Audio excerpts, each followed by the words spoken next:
a response or reaction video to Jordan Welch's video. Actually, I titled it exactly the same as his, but I added like live video instead of just video, where he said that if you're broke but ambitious, please watch this video. And I thought that this was like, something I'm just going to be really curious about. And I already follow the guy pretty well. I think I've watched almost every single one of his videos.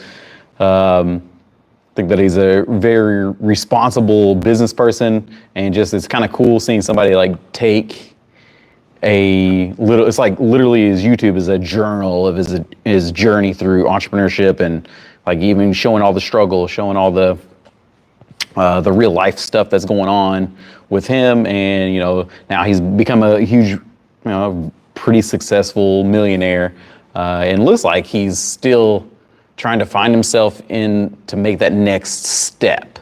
And I think most people do that, and he's even talking about steps in this video here. And I'm going to go through all those, but I think that in this place that he's at now is that everybody, as you are making leaps and bounds in your life as far as money and financial success is concerned, there's always like a moment that you just can't break through. And you're trying to get to this next step, but you don't know what it is.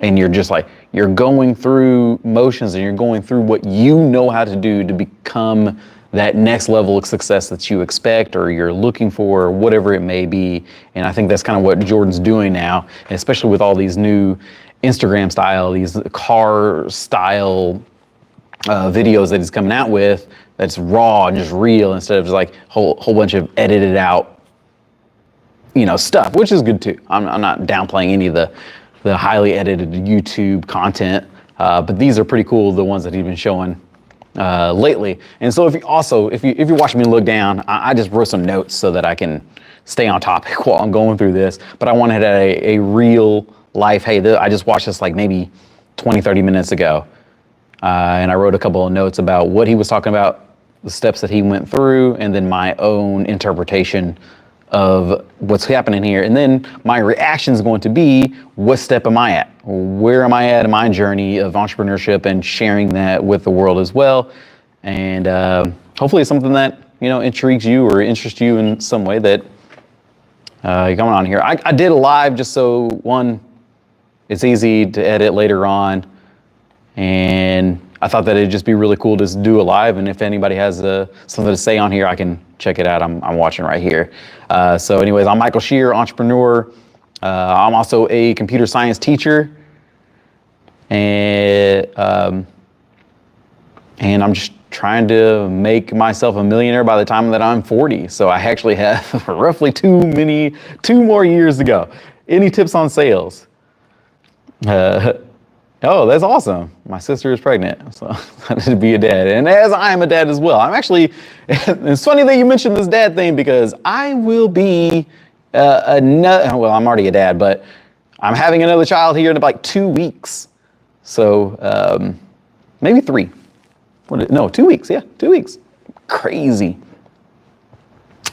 And I already mentioned what my job is. I'm a computer science teacher.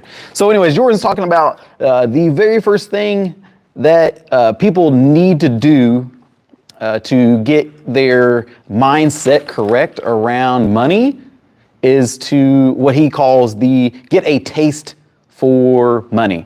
And he talks about it as like that first sale, that first money that you get that you didn't like work for, like not work for, but you didn't actually have your time determined how you made the money. Like, oh my gosh, like I sold a piece of candy at school, or, oh, I'm sorry. No, I didn't mean, I'm not saying you're rude. I was just saying, hey, I just said it. Anyways, you're not being rude. I'm sorry that it sounded rude. But anyways, the taste for money is that you just get that first intro into making money in a way that you weren't expecting to make money. And you also find out that, hey, it's sometimes maybe even easier than you may expect it to be. And I definitely do look like Steph Curry. All right.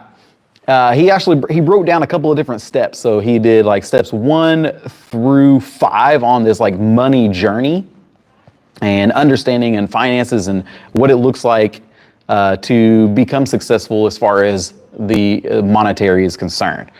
So the first step that he got into was, hey, the very first thing that you should do, and may I even add on to this, is that the Temu Steph Curry, that is exactly right, actually. It's hilarious. There's 5 steps in becoming rich and becoming successful financially. And that if you take these steps out of order, it's either going to make it a lot harder for you to get there, or it's just going to take a lot longer. But if you do go step by step in this way, then it'll be a lot faster and a lot quicker. And you can do it in your 20s and your 30s. You can do it in a couple of years instead of having to wait decades to get the same type of outcome financially that you're looking for. So anyways, step 1 that he mentioned is reselling an item that you have. So almost every single person, especially people that are in the United States, is, yes. Everybody in the United States has stuff that they don't really need. And so the very first way to get that taste of money is by reselling the things that you have, or selling something that you already own. Let's say for me, what I did, I think my very first taste of money whenever I was really young was I found out my grandmother was recycling a whole bunch of Coke cans, and she would take it to the recycling center place, and boom, we'll get like 15, 16 bucks, and then we would go get a pizza. That hit me like, oh, how do you make money? Well, and me as a child, I can't work. I'm not 15, 16 years old. I'm like in middle school, but I do have a bicycle. I can go and ride around the town and just collect cans on the side of the street. And that is exactly what me and my buddies did like 3 or 4 weekends straight. I can still remember this. Me and my buddy Tony and Matt, we literally just went around the entire town that we lived in, which is very small. It's like 2 square miles large. Sorry, the chat went dead, my guy. The town was pretty small, but hey, I took all these cans, got them into a trash can or a trash bag, went to the recycling center. They gave me $6. Me and my boys, we went over to Huck's. We got a couple of 20 ounces and some like a Reese's and a Snickers and whatnot. Boom. That was my first taste of money, and it was different because it was kind of fun. It was enjoyable. It was me and my boys. We were out. We made money in a way that it wasn't like somebody who said, hey, if you go and do X, Y, Z, I will give you this. But it was just my own idea, my own concept. I made it up and I made some money. So that's step 1, is just reselling something and getting into an idea of like, hey, you can make money without having to spend the time to make it. Jordan talked about step 2 being selling a service. Now, for me, this is something I didn't get to into until a later time, which is actually right about now. And he talked about how a lot of people skip that step as well and go straight into business. And a lot of times the reason that it isn't good as far as business is concerned is because they don't know how to really run a business.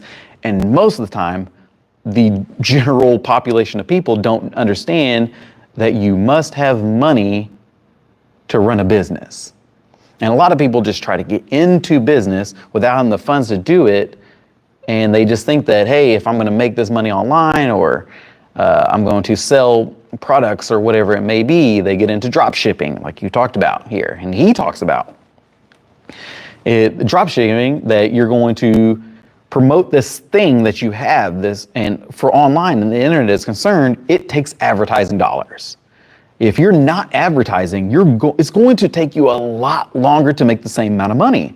Like, yeah, you can do it. You can produce YouTube, you can do content, you can do TikTok, and maybe make some sales that way. And you probably will even. But if you can take $50 to $1,000 and put that into advertising, you're going to make that same amount of money about 30 times faster. The impact, the penetration that it has, that advertising has, paid advertising has, is that it gets you out there a lot quicker, a lot easier. You're getting exposed more because you're paying for that exposure. And you're paying for your products to be in front of people's faces. You're paying for it.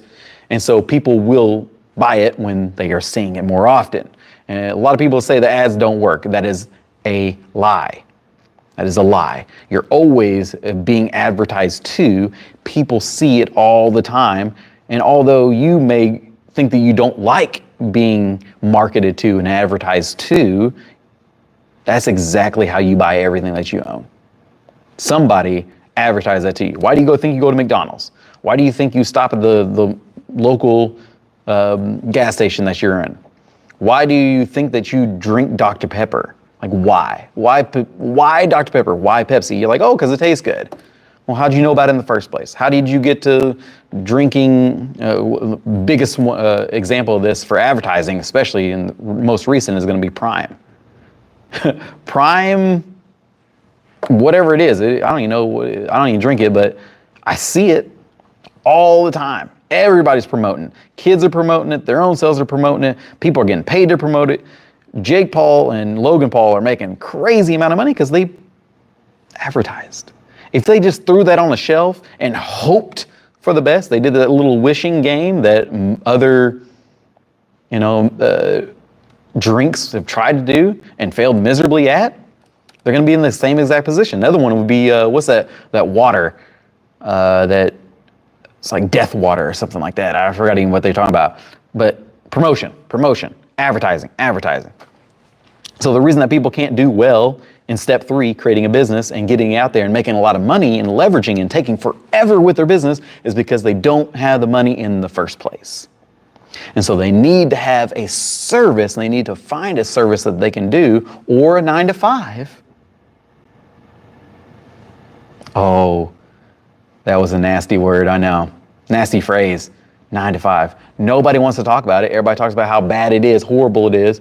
But if you use your 9-to-5 to fund that business, instead of living literal paycheck to paycheck, which everybody does, or hey, you get a raise at work, right? You're making $60,000. They offer you an administrative position. Now you're making 90. Guess what most people do?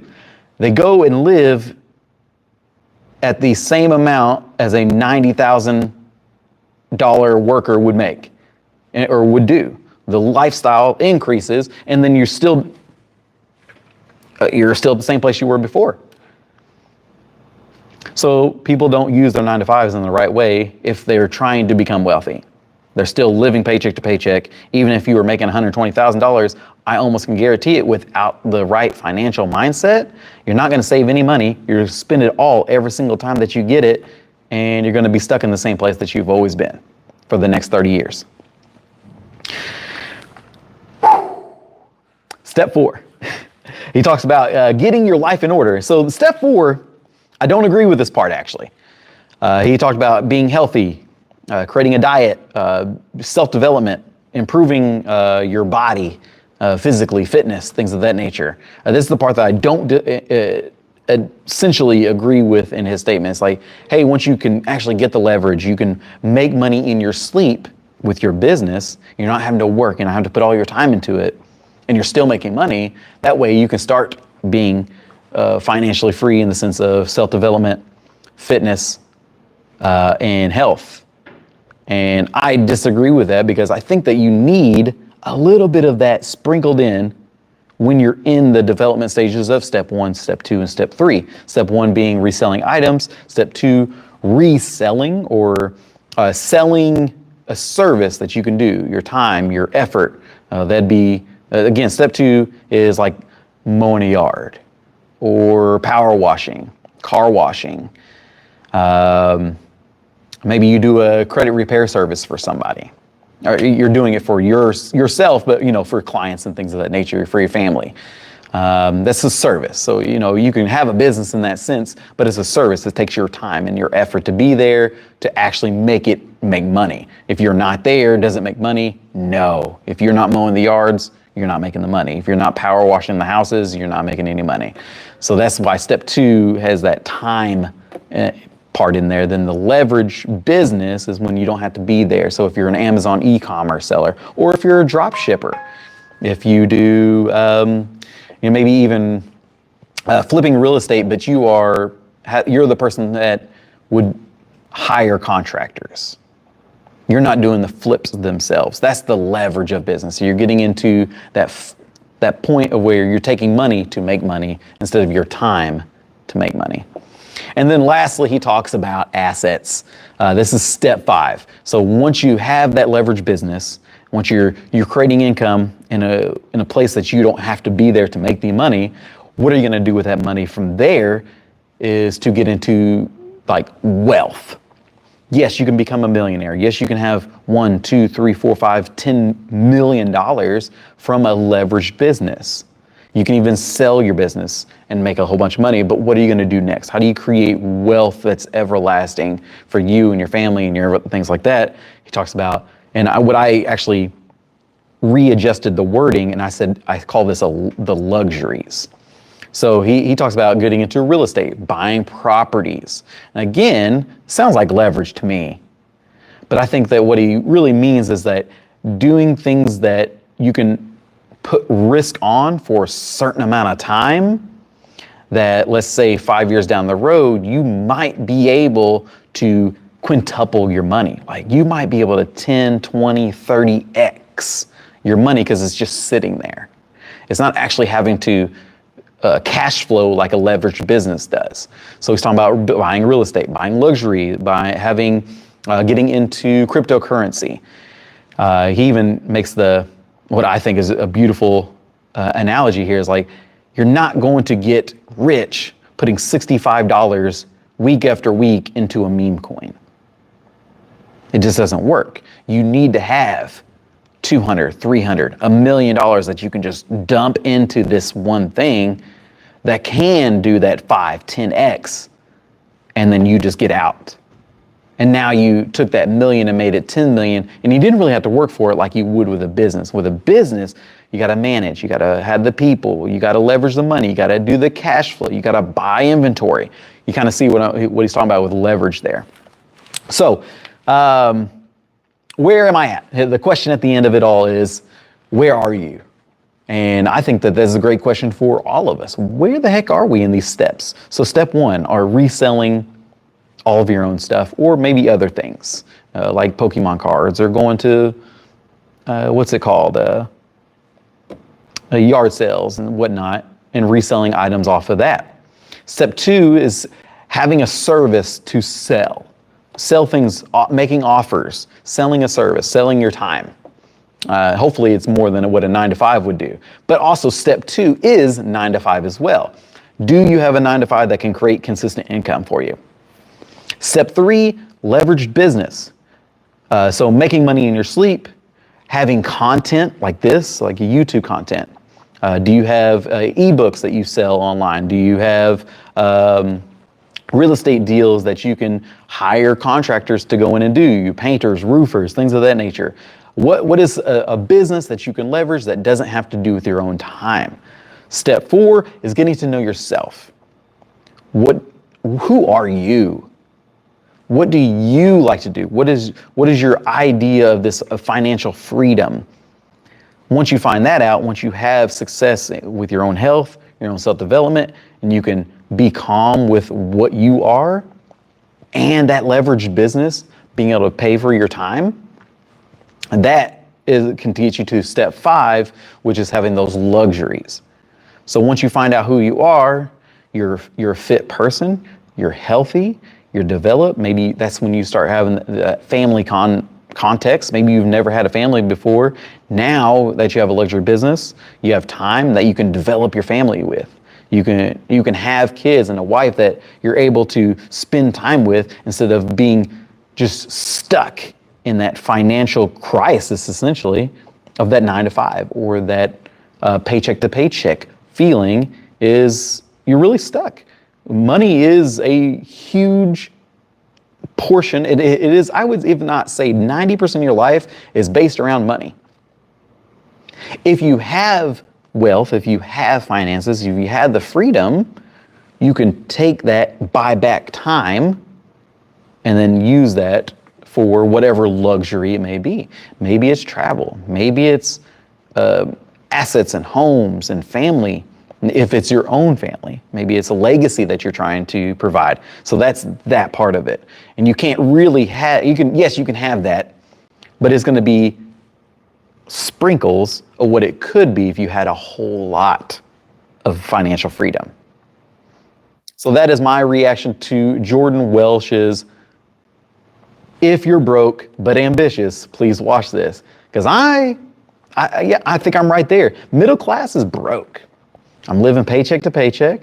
I'm on a teacher salary, and I'm trying this entrepreneur thing because I know that's the only way to become wealthy, to have a legacy, to have financial freedom and pursuit of having this thing that I can pass down to my kids. I don't want to just pass down a $10,000 to $20,000 life insurance policy. I want to have something that they can sit back and be like, okay, my dad got me a house. My grandpa got me a house. You know, he left me $1 million to be able to do life with. And I think that if you can give that to your grandkids, give that to your whole community at large, maybe that's what it is. Maybe you feel like your passion is for your church. Maybe you feel like your passion is for this nonprofit. What if that's the only way you can make lasting efforts, is if you do have a large amount of money. You can give more time and put more effort and pursuits into those things. Yes, you don't have to. Yes, $1 is probably worth enough, but how much more could you do if you had that leverage business that you got into? So I hope that this kind of helps anybody. You see it from the point of view of somebody that's really going through it right now. It's working on leverage, working on getting funding in the funding space to make an incredibly large business and hopefully sell it. Because I want to leave a legacy to my kids, my grandkids, whenever that comes along. And I want to have a whole bunch of assets like real estate, like cryptocurrency, like a monster portfolio, like different luxuries and cars and supercars and things of that nature. That's going to be dope. Can't wait to get there. But here's where we are right now. And this is just my journey. So if you're on this channel and you're watching right now, I appreciate you for being on the live. And I appreciate you for going through all my other content that I'm providing. If you're interested in anything like that, I do have a website that you can go to, thinkwithsheer.com. That is the website on there. Just send the email. I'll start doing some newsletters. And also is my stand store for my free ebook on how to build your credit. So go check that as well. It's going to be in the links later on. It's not right now on the live, but that's no big deal. And go check out Jordan Welch, man. The dude's got so much knowledge. I think he's still just in his 20s, became a millionaire, has really hustled really hard and learned a whole bunch, traveled, has interviewed a whole bunch of millionaires and billionaires, and I think is just a brilliant mind that a lot of people don't know about. And I think that you should go and check him out. So yeah, appreciate y'all. Thanks for joining the live, and catch me next time. Take care, y'all.